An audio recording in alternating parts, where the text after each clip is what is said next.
भारत का संविधान पिछड़े वर्गों एससी, एसटी और ओबीसी को रिजर्वेशन का बेनिफिट देता है ताकि वो समाज के बाकी वर्गों के साथ कंधे से कंधा मिलाकर चल सके।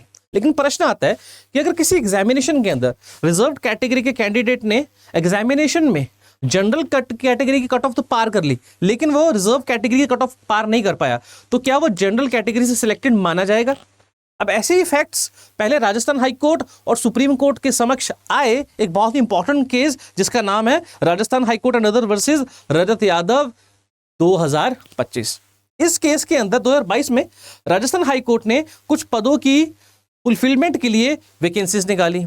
अब उन वैकेंसीज पर जब एग्जामिनेशन हुए तो एग्जामिनेशन के अंदर एक अजीब सी चीज सामने आई। जनरल कैटेगरी की कट ऑफ थी तकरीबन 196, लेकिन रिजर्व कैटेगरी जैसे एससी और ओबीसी के कुछ कैटेगरीज की कट ऑफ 200 से भी ज्यादा चली गई। दैट मींस रिजर्व कैटेगरी के कुछ कैंडिडेट्स जनरल कैटेगरी की कट ऑफ तो पार कर गए, लेकिन रिजर्व कैटेगरी की कट ऑफ पार नहीं कर पाए, लेकिन उनको सिलेक्ट नहीं किया गया। ऐसे कैंडिडेट्स ने राजस्थान हाईकोर्ट के सामने एक रिट पिटीशन लगाई।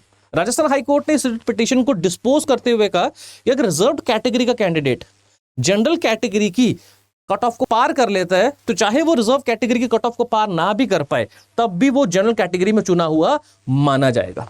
और इसी जजमेंट के खिलाफ जब सुप्रीम कोर्ट में अपील फाइल हुई तो सुप्रीम कोर्ट ने भी इसी पोजीशन को दोबारा से जस्टिफाई करते हुए कहा कि अगर कोई व्यक्ति रिजर्व कैटेगरी से बिलोंग कर रहा है तो वो अगर जनरल की कट ऑफ को पार कर लेता है तो he will be deemed to be selected from general category. अगर एक व्यक्ति रिजर्व कैटेगरी से फॉर्म भर रहा है इसका मतलब यह नहीं है कि वो रिजर्व कैटेगरी में ही रिस्ट्रिक्ट होकर रह गया। अगर वो जनरल की कट ऑफ पार करता है तो he will be considered to be selected from general category, because general category एक ओपन कैटेगरी होती है जो किसी के लिए रिजर्व नहीं है, और जनरल कैटेगरी से सिलेक्शन केवल मेरिट के आधार पर ही हो सकते हैं। तो सुप्रीम कोर्ट की इस जजमेंट ने ये क्लैरिफाई कर दिया है कि अगर कोई व्यक्ति रिजर्व कैटेगरी से फॉर्म भर रहा है तो वो जनरल की कट ऑफ को पार करके जनरल कैटेगरी से भी चुना हुआ माना जा सकता है। ऐसे व्यक्ति के ऊपर इंटर कैटेगरी माइग्रेशन को लेकर किसी प्रकार की कोई लिमिटेशन नहीं है।